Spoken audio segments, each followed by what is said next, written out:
My new apartment was perfect, except for one thing. The previous tenant, a guy named Leo, had left a single post-it note stuck to the inside of the front door. It just said, "Don't forget to lock the windows." Weird, but I figured he was just being helpful. I peeled it off and tossed it. A few nights later, I woke up freezing. I'd left the living room window cracked open. As I went to close it, I noticed something odd on the sill.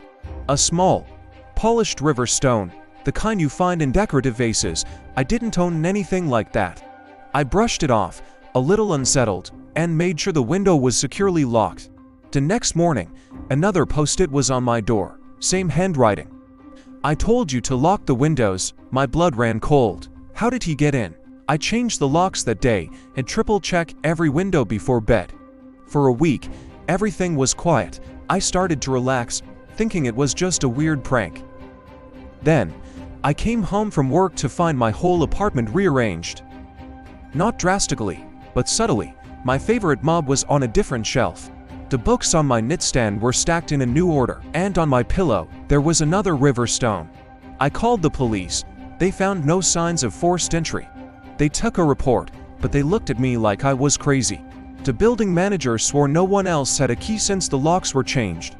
He mentioned Leo had moved out abruptly, breaking his lease. He said Leo complained about feeling watched, about things moving on their own. He thought the apartment was haunted. That night, I couldn't sleep. I sat in my dark living room, staring at the door. Around 3 a.m., I heard a faint scratching sound. It wasn't coming from the door or the windows, it was coming from inside the walls. Then, a whisper, so close it felt like it was right behind me. "You forgot to lock them." I didn't move. My heart was pounding. That's when I noticed it. A small, almost invisible seam in the wallpaper behind my bookshelf. I pulled the shelf away, my hands shaking. There was a hidden door, barely big enough for a person to squeeze through, and stuck to it, a fresh post-it note. "Welcome home. I don't live there anymore." Sometimes I wonder who found my note.